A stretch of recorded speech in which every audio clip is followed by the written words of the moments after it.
Sup, y'all. There's someone I'd like to talk to you about today. Meet Chud the Builder. Chud is a content creator on social media, specifically in the rage bait genre. Chud's videos mainly consist of him going into public, calling black folks derogatory/racist terms, and then recording their reactions. Why didn't this cracker-ass honky get a severe beatdown? I hear some of you asking. This all took place within open carry states, and Chud the Builder was legally armed at all times. Regardless of how angry Chud could make someone, the sight of the gun on his hip, combined with the instinct of self-preservation, prevented most of these situations from spiraling out of control.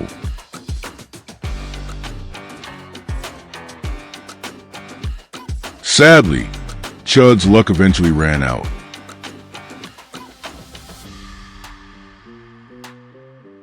On May 13, 2026, while Chud the Builder was outside of a courthouse in Montgomery County, a black guy named Joshua Fox recognized the content creator. As per Chud the Builder's retelling of the events, Mr. Fox and a group of men he was standing with appear to be laughing at Chud.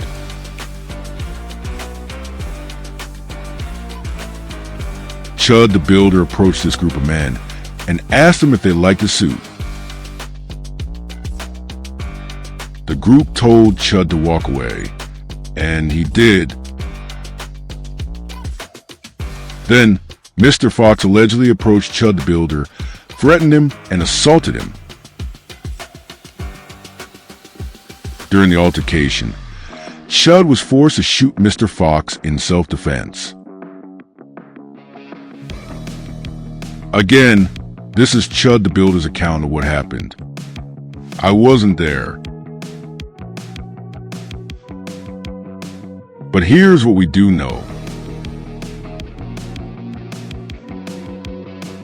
Mr. Fox was injured, but he is alive and in stable condition. After the shooting, police arrested Chud.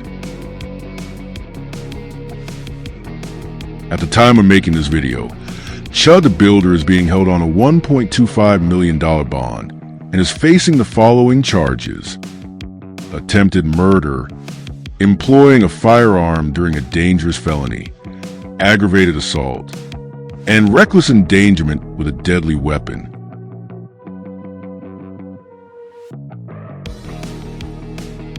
Also, as per the making of this video, Mr. Fox has not been charged with any crimes and is currently a free man, despite allegedly being the one who started the physical confrontation in the first place.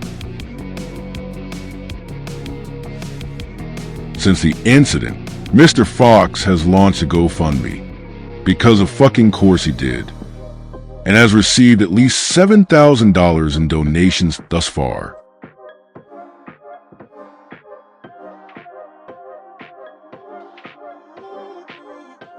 In the interest of fairness, I'd like to compare Chud the Builder's case with 3 other recent cases of racially charged violence within the United States. Let's see if a pattern emerges.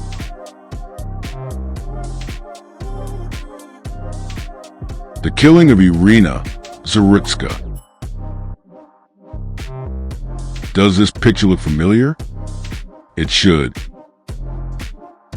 On August 22nd, 2025, at the East/West Boulevard station on the Lynx Blue Line in Charlotte, North Carolina, DeCarlos DeJuan Brown Jr.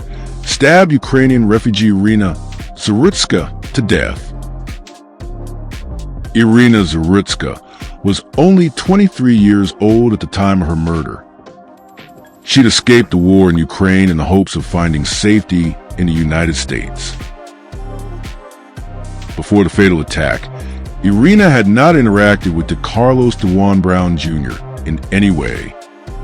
She was just riding the train and minding her own business when this pathetic coward decided to end her life. Don't think the motive was race? After killing a defenseless woman, the 5'10", 175-pound DeCarlos DeJuan Brown Jr. proudly stated, "I got that white bitch." But here's where it gets interesting.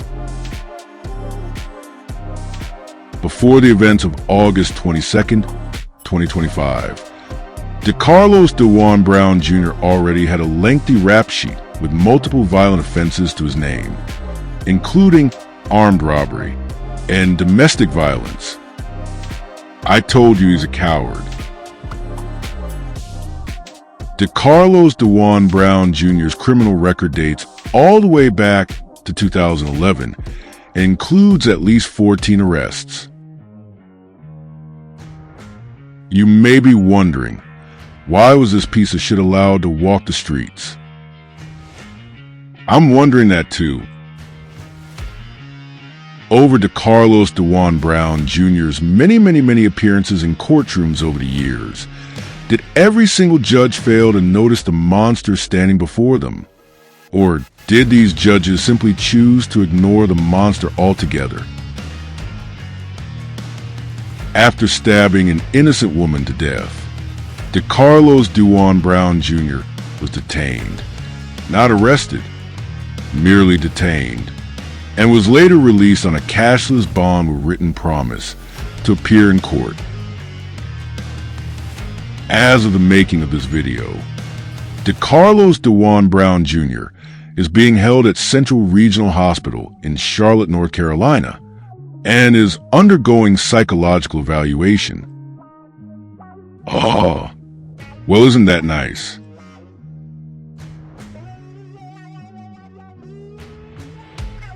It's still way too early to say if this parasite will be properly tried and sentenced for his demonic deeds, or if he'll get off on a suspiciously convenient insanity plea.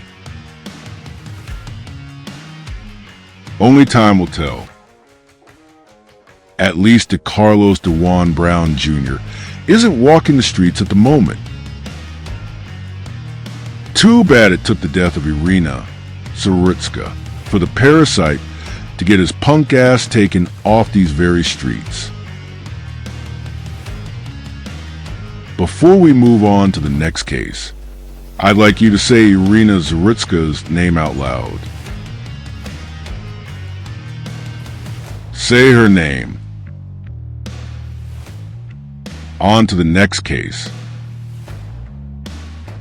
The killing of Austin Metcalf.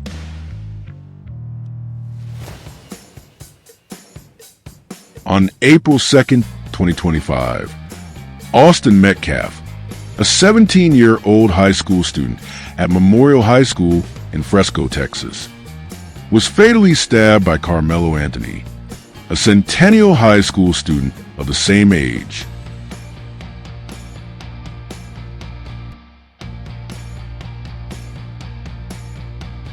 Because of all the media coverage, most of you should be aware of this case. If not, let's take a trip down memory lane.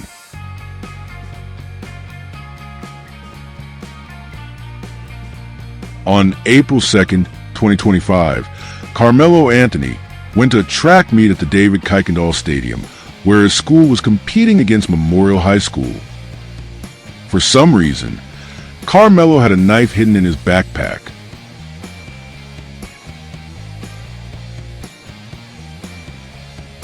During the track meet, it began raining and Carmelo took shelter under the tent specifically set up for students of Memorial High School.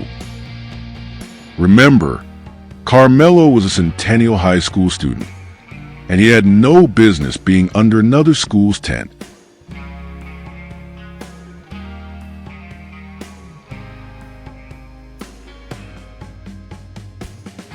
When Austin Metcalf's twin brother, Hunter, told Carmelo to get out from under their tent, Carmelo became aggressive and allegedly said, "Touch me and see what happens."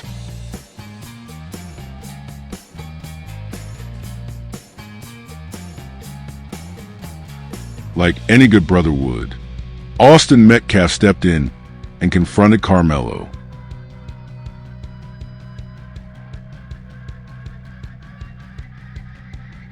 As the verbal altercation escalated into a physical one, Carmelo Anthony pulled out his knife and stabbed Austin Metcalf right in his heart.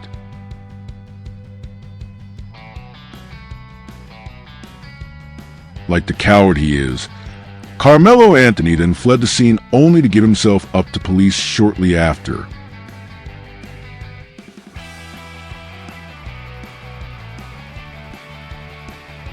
Carmelo Anthony was not hurt or injured during the incident. Austin Metcalf, on the other hand, died at the scene in the arms of his twin brother Hunter.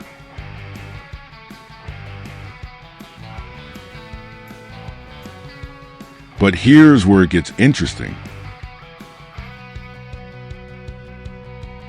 Despite instigating the whole tragedy by choosing to be where he should not have been, not to mention blatantly committing murder in front of thousands of witnesses, Carmelo Anthony has been out on bail for over a year. Just how the fuck is someone allowed bail after committing murder? Your guess is as good as mine. But if all of that wasn't insulting enough to your intelligence, then you might want to buckle up, because there's even more.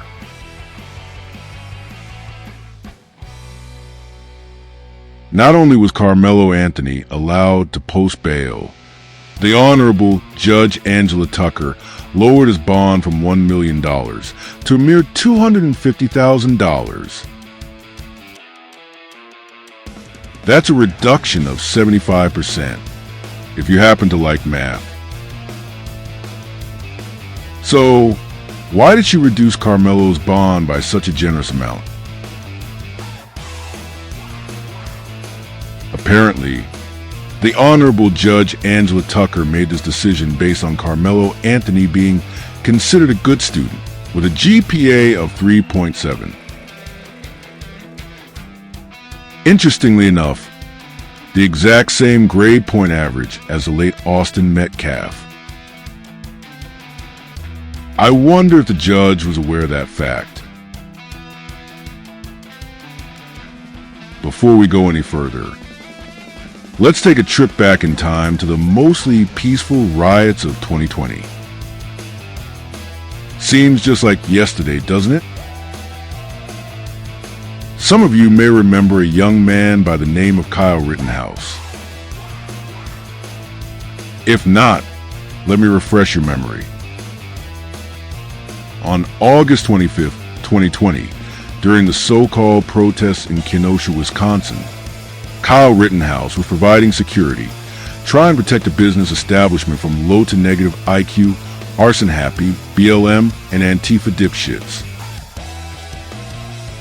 3 of these above-mentioned dipshits attacked Mr. Rittenhouse, chased him, and attempted to take his weapon.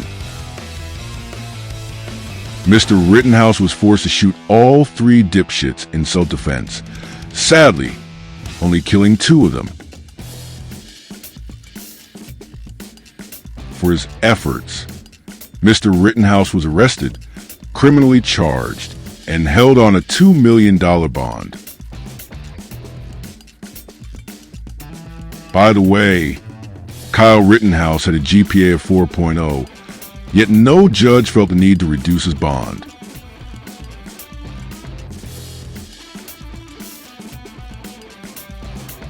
As Kyle Rittenhouse patiently awaited his day in court, the mainstream media industrial complex constantly vilified, demonized, and slandered him, accusing him of being a white supremacist at every opportunity.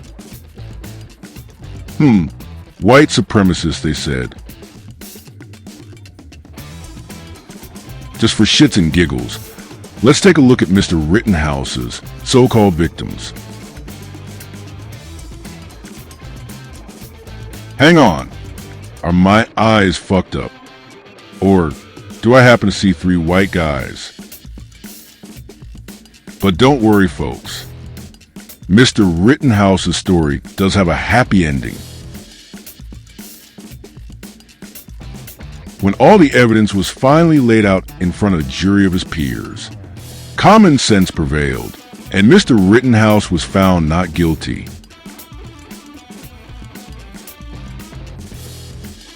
At the time of making this video, Mr. Rittenhouse is studying to become a registered nurse, and I believe he'll be saving thousands of lives over his upcoming career.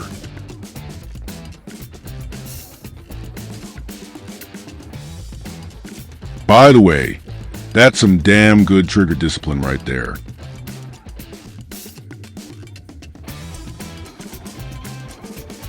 We now return to the Carmelo Anthony show, already in progress. Just as a side note, never let a grown man lead you around by the hand, especially if you're facing prison time. With their son out on a generously reduced bond, the Anthony family launched a crowdfunding campaign on a platform called Give, Send, Go, quickly raising over $500,000 under the guise of putting that money toward Carmelo's legal defense. I wonder how much of that money is left.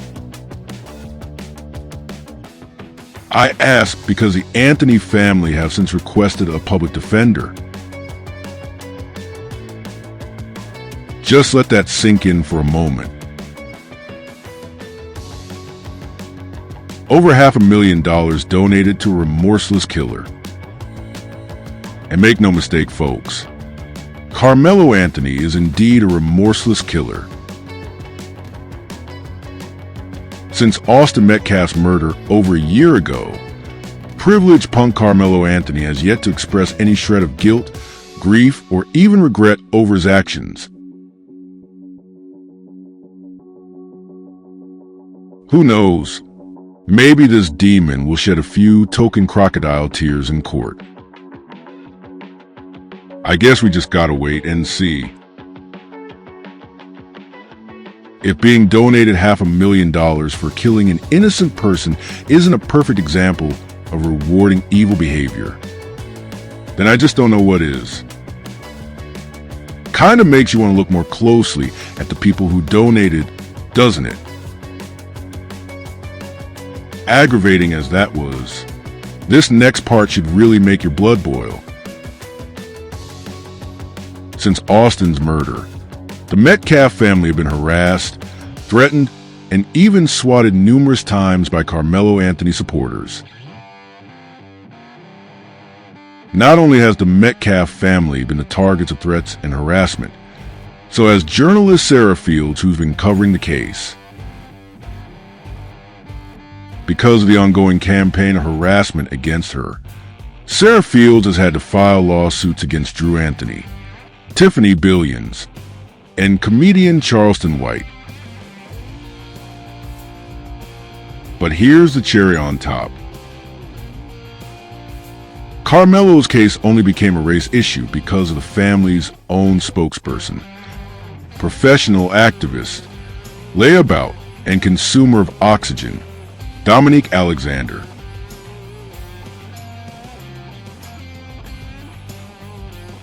Mr. Alexander, either intentionally or unintentionally, painted a juicy target on Carmelo's back by going on social media and saying, "To those racist, prejudiced, and hatred-filled people who have targeted Carmelo, his family, and even me, you don't threaten us.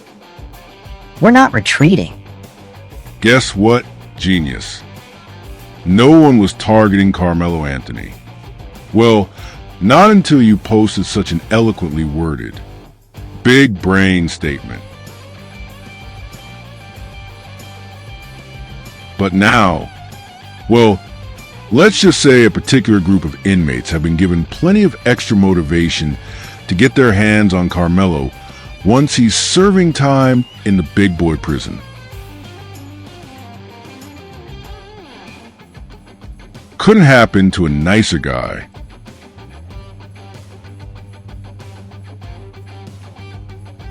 Objectively speaking, The smartest thing the Anthony family could have ever done was shitkin Dominique Alexander's worthless, self-serving ass, and then replace him with highly controversial comedian Charleston White. Wait, what? I'm beginning to understand where that $500,000 may have gone. Now say what you want about Mr. White, but I just can't hate on a man who beat the shit out of an island boy. Yeah, fuck those two incestuous queer bait freaks. By the way, boys, face tattoos don't make you tough. They just make you as unpleasant to look at as you are to listen to. Well, more so anyway. Anywho, Carmelo Anthony's trial is scheduled to begin on June 1st, 2026 in the 296th District Court of Collin County, Texas.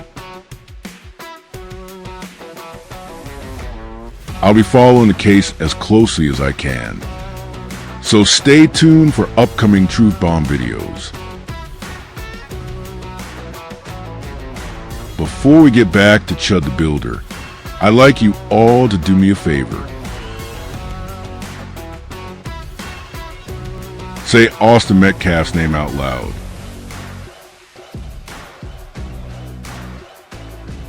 Say his name.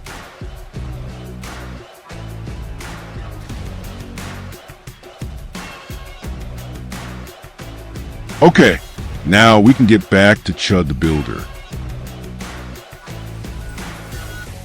So, you might be wondering, how did Chud become an internet celebrity whose entire shtick is making racist/bigoted comments? Get comfortable, folks, because I'm going to tell you Chud the Builder's comic book-like origin story. After a road rage incident, Chud was accused of calling the other driver the dreaded N-word. No, not Norwegian. The even more offensive N-word. As a result of this accusation, Chud the Builder lost his job in construction industry. Bear in mind, Chud was only accused of calling the other driver the N-word, and no proof of it exists. Yet, the mere accusation was enough to get him fired. Before we dive even deeper into this sordid tale, I'd like to ask you 3 questions, and please be as honest with your answers as you can be. Okay, here we go. If a non-white person were to call a white person a derogatory/racist term, such as honky, cracker, white devil, white trash, colonizer, cave dweller, albino dog turd, etc., do you think that non-white person would be as likely to lose their job and get demonized in the media?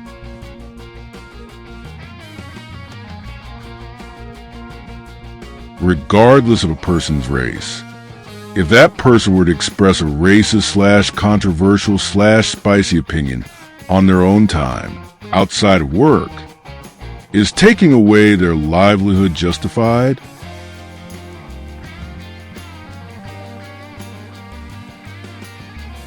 And lastly, are personal feelings really that important?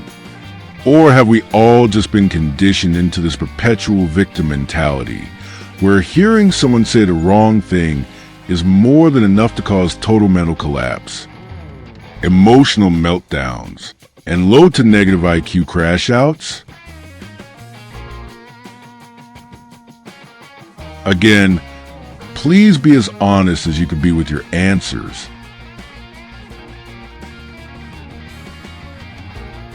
Turns out, losing his job over a baseless accusation was a blessing in disguise for our boy Chud the Builder. How is losing one's job a blessing in disguise? I hear some of you asking. Because after getting shit-canned, Chud realized he was no longer subject to the tyrannical behavioral confines of modern employment. Come on now, folks. Don't act like you don't know what I'm talking about. We all know that gainful employment is a good thing, but it can also be a sword of Damocles. Along with a steady paycheck comes the ever-looming threat of one day getting called into HR over some non-work related political correctness, hurt fifis bullshit. Nearly everyone who's held a job has dreaded the possibility of sitting across a desk from some uppity, self-authoritative, Kool-Aid guzzling HR Karen who's already decided to fire you because of problematic words and opinions you expressed outside of the workplace, most likely on social media from before you were ever even hired. Karen will watch you squirm in your seat, hide her delight behind a thin veil of professional detachment, and then tell you that your words and opinions are not fitting of the company's image. Karen will then take pleasure in listening you plead and beg for your job before eventually dismissing your ass with the ease of tossing away a used Kleenex. Tell me in the comment section if this description sounds familiar at all. I'm sure y'all can agree there's a very good reason why everyone hates, distrusts, and fears the so-called human resource department.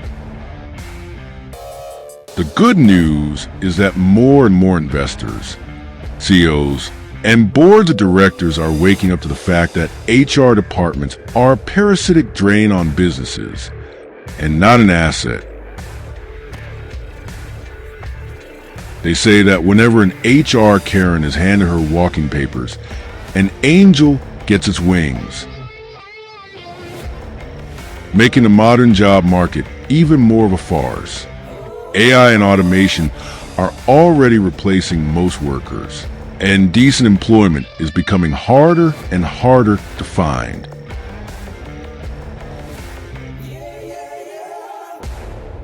Unemployment does suck, but it can also be very freeing. After all, no one can threaten to get you fired over your words and opinions if you have no job to be fired from in the first place.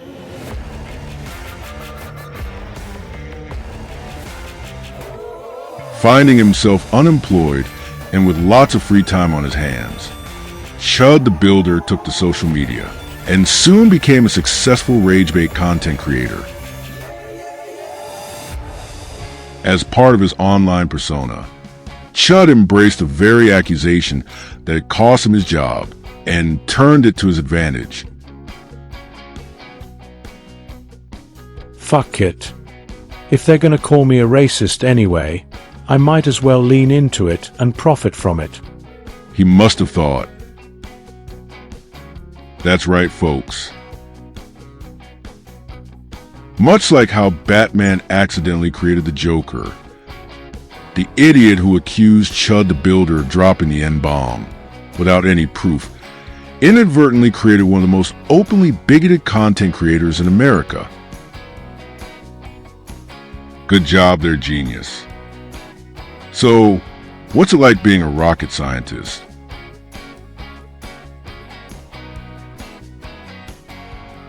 And now we've arrived at the thesis, or my extra spicy hot take, if you prefer. Are y'all ready? If you haven't figured it out by now, I'm actually on Chud the Builder's side. Don't get me wrong, folks. I don't agree with any of Chud's statements, and I'm definitely not a fan of his content.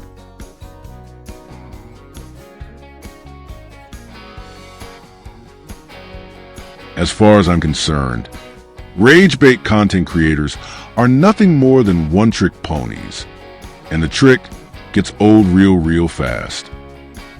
like Warp 6 Mr. Sulu Fast.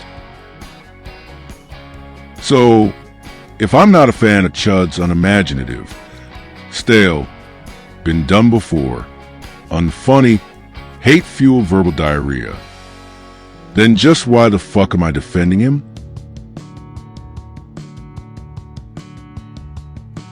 To answer that question, let me show you what I am a huge fan of. Freedom of speech.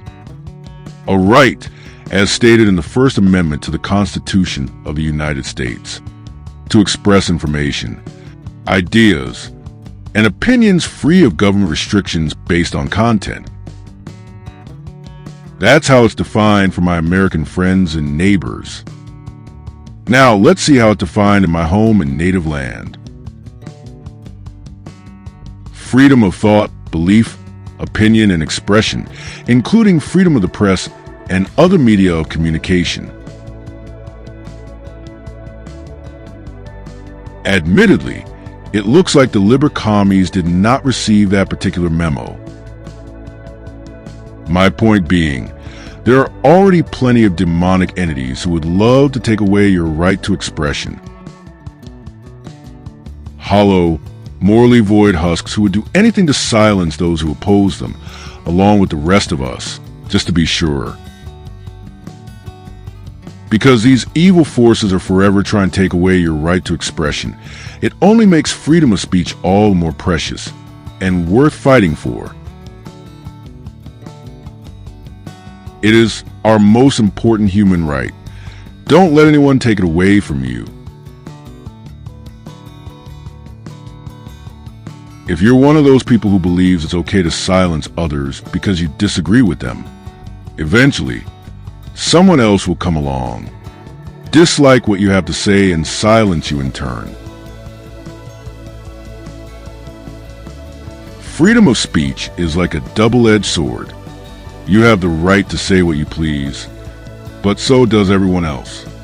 That means you might have to hear something you really don't like. And that includes the hateful content of someone like Chud the Builder.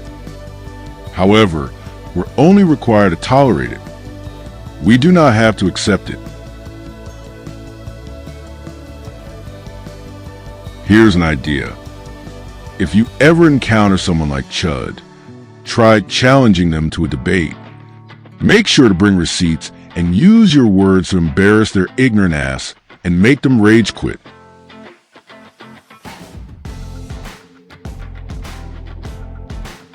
If they refuse to debate you, then it's a forfeit.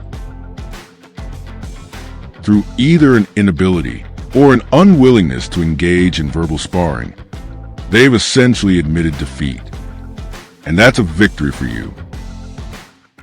Think of it like winning a fight without ever having to touch your opponent.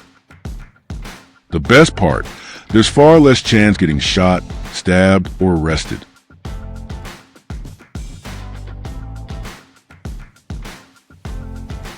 Admittedly, not everyone is cut out for debate. If wordplay isn't your thing, do yourself a favor and just walk away. Put some distance between you and the situation before you get so emotionally compromised, you end up proving Chud the Builder's point for him.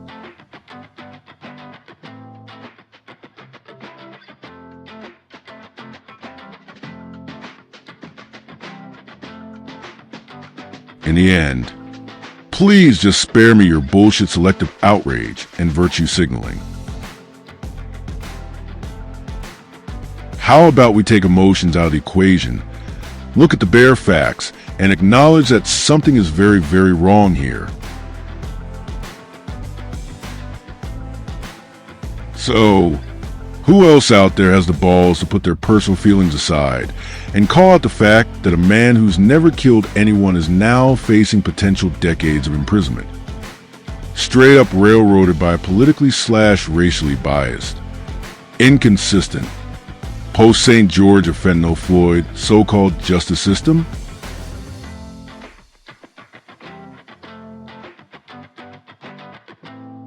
Or am I just shouting into the void?